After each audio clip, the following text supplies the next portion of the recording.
Voice के chapter में आज है 32 डेज, तो 32 दिन लग चुके हैं भैया, यानी 32वां दिन है। तो चल रहा है यूनिट आपका passive voice of individual part 4। Structure तो वही चल रहा है पुराना, बस स्ट्रक्चर का अंदर करने के लिए मैं इसको पार्ट वाइज कर दिया आपकी सुविधा के लिए, ठीक है ना। संभव नहीं है कि एक वीडियो में सबको बताया जाए कि क्लास में पढ़ा जाए। क्लास में तो संभव है, क्लास तो हमारा 1.5 घंटे का होता है, तो वो तो हम एक ही दिन में निकाल देंगे। लेकिन सवाल है कि आपको 1.5 घंटे का अगर हम बना दें तो आप पढ़ने नहीं करोगे, ठीक है ना भैया। तो इसके पहले आप इसे मार का प्रयोग पढ़े हो, वाज वर का प्रयोग पढ़े हो और हैज हैव का पढ़े हो। आज है हैड। क्या है? हैड। सवाल ये है, सेम स्ट्रक्चर में अगर आप हैड का प्रयोग करते हो तो उसका संबंध किस टाइप से होता है और किन बातों को व्यक्त करता है, ठीक है ना जी। तो इस स्ट्रक्चर का संबंध है भैया, इट इज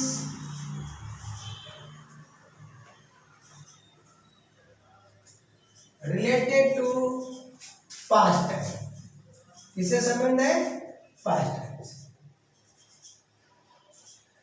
एंड आगे उसी में हम पढ़ाते हैं, दोबारा इट नहीं लिखेंगे। It is related to past time, या पास्ट टाइम से संबंध रखता है। एंड डिनोट्स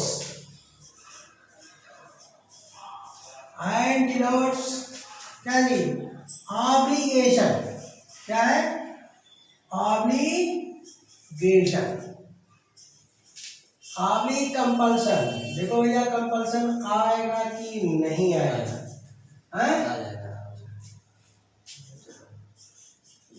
आ गया। ऑब्लिगेशन अथवा कंपल्सन को व्यक्त करता है। चलिए, इसके पीछे वाले क्लास में भी आप हैज हैव का प्रयोग में पढ़े थे कि ऑब्लिगेशन और कंपल्सन को व्यक्त करता है। दोनों में फर्क क्या है? यानी पार्ट 3 में आपने पढ़ा था कि उसका संबंध किससे है? प्रेजेंट अथवा फ्यूचर टाइम से, जो ऑब्लिगेशन और कंपल्सन को व्यक्त करता है। लेकिन इसका संबंध पास्ट टाइम से, बस इतना ही अंतर है। तो होता क्या है, पार्ट 3 में मैंने एग्जांपल दिया था कि सर्वेंट को अपने मालिक की आज्ञा माननी होती है या पड़ती है। एग्जाम्पल याद होगा आपको अगर आप पढ़ते हैं सीक्वेंस में। तो लाचारी है, क्या भैया? ऑब्लिगेशन है, ठीक। अब इसमें ऑब्लिगेशन और कंपल्सन का आप सेंटेंस का अंतर करेंगे। हम करें, हमें जो है देश के कानून का पालन करना होता है या पड़ता है, तो ये ऑब्लिगेशन नहीं है, कंपल्सन है। इस तरह के सेंटेंस आते हैं। या कल वाला एग्जाम्पल मैं रिपीट कर रहा हूँ, चूँकि सीक्वेंस में पढ़ाता हूँ तो पूर्व से जोड़ना पड़ता है। अब यहाँ टाइम चला जाएगा पास्ट में, तो जब टाइम पास्ट में चला जाएगा तो जो ऑब्लिगेशन अथवा कंपल्सन के चलते जो कार्य होने को था वो होता नहीं है। अरे होने को तो था लेकिन हुआ नहीं। अब सवाल ये, यहां पर एक चीज मिस्टेक हो गया मुझसे, फिर रिपीट कर दे रहा हूं सारी। इसके लिए होता था, होने को था नहीं, होता था। ऑब्लिगेशन कंपल्सन के चलते पास्ट टाइम में होता था, जो अब नहीं हो रहा है। समझ गए होंगे? तो मैं अपने स्टेटमेंट को फिर से रिपीट कर दे रहा हूं, एक बार आओ। यानी यह ऑब्लिगेशन कंपल्सन पास्ट टाइम में रहेगा, लाचारी व्यवस्था के चलते। ऑब्लिगेशन क्या है भैया? बाध्यता। कंपल्सन क्या है? अनिवार्यता के चलते काम होता था पास्ट टाइम में, लेकिन अब नहीं होता है, ये भाव देगा। जबकि हैज हैव में प्रेजेंट टाइम में होता है और आगे भी होता रहेगा। यही अंतर है पार्ट 3 और पार्ट 4 का। इसलिए मैंने इसको अलग कर दिया। तो एग्जाम्पल भी आपको उसी तरह से देना पड़ेगा, ठीक है ना जी। चलिए फॉर एग्जाम्पल में हम लेते हैं ए,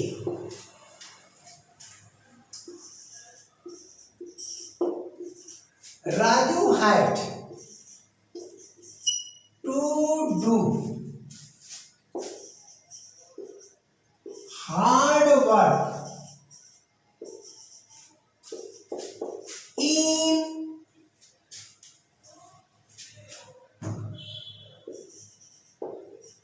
his childhood। अब इसका आप ट्रांसलेशन कर लीजिए। ट्रांसलेशन क्या होगा? राजू को ट्रांसलेशन क्या होगा भैया?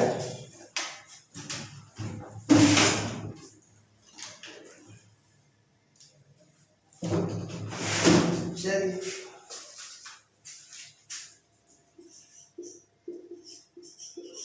राजू को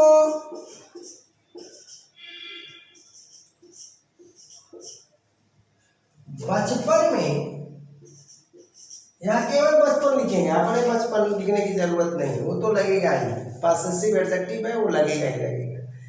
राजू को बचपन में कठिन कार्य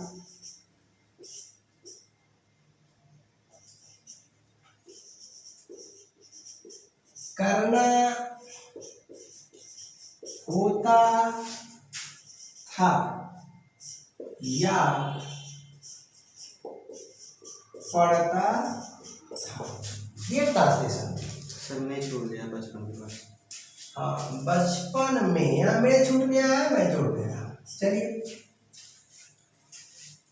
राजू को बचपन में कठिन कार्य करना पड़ता था या करना होता था। बताइए ऑब्लिगेशन भी हो सकता है, कंपल्सन भी हो सकता है। यहाँ पर यह कहना कि ऑब्लिगेशन है या यह कहना कि कंपल्सन है ठीक नहीं, दोनों में से कोई भी हो सकता है, ठीक है ना। यानी कठिन काम करने की उसकी अनिवार्यता थी, नहीं करता तो रोटी नहीं मिलती। लेकिन आज की डेट में बताइए सेंटेंस क्या कह रहा है? राजू को बचपन में कठिन कार्य करना होता था, अभी पड़ता था। यह सेंटेंस बता रहा है कि आज की डेट में उसे नहीं करना पड़ता है, आज की डेट में उसे नहीं करना पड़ता है। अरे भाई बहुत मेहनत किया है, गरीब घर का था, आप लोगों में से भी लोग गरीब होंगे, मैं भी गरीब हूँ, तो मेहनत किया, पढ़ा, नौकरी पा गया, आज नहीं करना पड़ता है, ठीक। तो यहाँ हम रिमार्क करते हैं स्ट्रक्चर के आधार पर। स्ट्रक्चर में हम अब कुछ इधर उधर नहीं करेंगे क्योंकि आप पुराने स्टूडेंट हो चुके हैं, और अगर नए हैं तो पुराने हो जाएंगे जल्दी से। कहने का तात्पर्य है कि पार्ट 1 से शुरू करिए। अगर इन्फिनिटिव का लेना है आपको एक्टिव से पैसिव, तो कहाँ शुरू करिए भैया? पार्ट 1 से शुरू करिए, ठीक है। तो रिमार्क कर लेता हूं मैं, सब्जेक्ट है और ये क्या है भैया? Main verb. कौन सी क्रिया? Linking verb. जो नया स्टूडेंट कहेगा लिंकिंग वर्ब तो पढ़ो उसके लिए, किसका चैप्टर? वर्ब का चैप्टर। और ये क्या है? बोलिए इन्फिनिटिव। इन्फिनिटिव ये हार्ड वर्ब आपका ऑब्जेक्ट है, ठीक ना। और यह आपका क्या है? कंप्लीमेंट। तो कंप्लीमेंट जब आप ऑब्जेक्ट, देखो ऑब्जेक्ट प्लस कंप्लीमेंट दोनों मिलकर अदर वर्ड्स होते हैं, लेकिन जब अदर वर्ड्स से हम ऑब्जेक्ट को बाहर कर देते हैं तो जो अदर वर्ड्स हमेशा क्या होता है? कंप्लीमेंट ही होता है। तो आप कंफ्यूज मत होना। अगर हम यहाँ अदर वर्ड्स लिख देते हैं तो ये कंप्लीमेंट ही बचेगा। तो कि अदर वर्ड्स में क्या होता है? ऑब्जेक्ट प्लस सिंपल स्ट्रक्चर होता है, subject plus verb plus other words. तो subject plus verb plus other words, other words में ऑब्जेक्ट ऑब्लिक कंप्लीमेंट अथवा दोनों आ सकते हैं, ठीक ना। तो यहाँ पर जो बच रहा है वो कंप्लीमेंट हो गया। चलिए अब इसका आप पैसिव बना लीजिए। तो ऑब्जेक्ट को आप बनाएंगे, बोलिए पैसिव सेंटेंस का सब्जेक्ट बनाएंगे तो बनाएंगे हार्ड वर्क।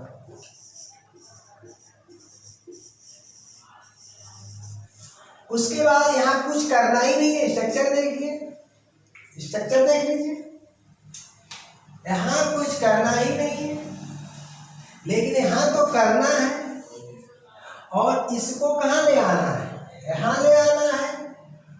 तो इतना तो मुझे करना पड़ेगा समझाने के लिए।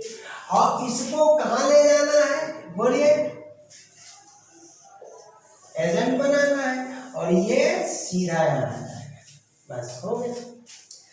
तो हाइड के स्थान पर हमने क्या किया दी, हाइड को लिख देता हूं, लिख दिया। अब टू डू इनिफिनिटिव है, यहाँ पर बैठा है, तो इसको इस रूप में बदल देना है। और बदलने की प्रक्रिया मैं बता चुका हूँ पीछे के क्लासेस में, ठीक है ना भैया। ऑफलाइन का क्लास है इसलिए क्लासेस बोलता हूँ, कभी कभी वीडियो भी बोल देता हूँ आपके लिए। ये वीडियो में नहीं बनाता है, तो रिकॉर्ड हो जा रहा है और अपलोड कर दिया जा रहा है कि भाई गांव तक जाए, इंटीरियर एरिया तक जाए, जो पढ़ने वाला है पढ़ने है। तो मनी तो मैं खर्च कर रहा हूँ आपके लिए, लेकिन अभी कुछ आ नहीं रहा। हाँ, आने के लालच में बस सोशल वर्क, यूट्यूब से मुझे कमाने का कोई वो नहीं है कि नहीं उद्देश्य, बस सही इंग्लिश पहुँचे सही जगह, ठीक है। चलते हैं सिस्टम में आते हैं तो टू डू। अब तरीका क्या भैया, मैंने बताया था कि इसका थर्ड फॉर्म बन जाएगा और आपको करना क्या है, टू के बाद एक शब्द एडिशनल लाना है, टू भी कर देना है और डू का टर्न कर देना है, हो गया। जो कमजोर छात्र है तो थोड़ा पीछे की वीडियो देखें, हो गया भैया।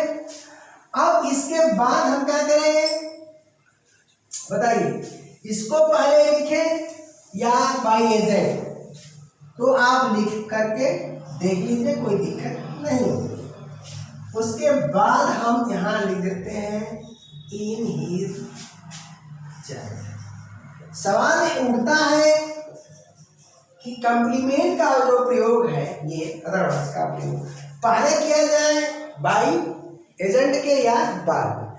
क्लोज अगर रिलेशन है तो आपको पहले करना पड़ेगा, ठीक ना।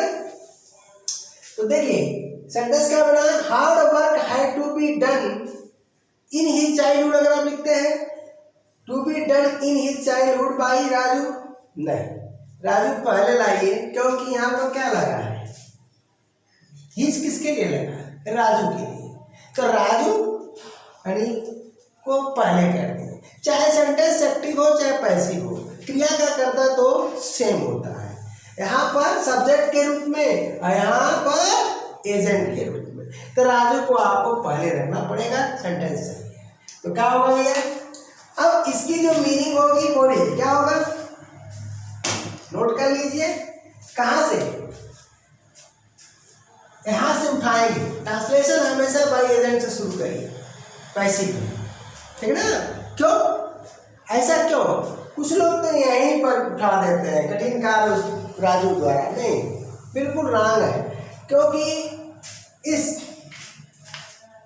एक्टिव सेंटेंस ध्यान दीजिएगा, एक्टिव सेंटेंस का टू डू इन्फिनिटिव वर्ब है, यानी वर्ब जो एक्शन वर्ब है, यही कार्य करने का काम कर रही है। और ये तो लिंकिंग पर है, मेन वर्ब तो ही है, राजू ही काम कर रहा है, कठिन कार्य कर रहा है। तो राजू का संबंध किससे है भैया, इस सेंटेंस।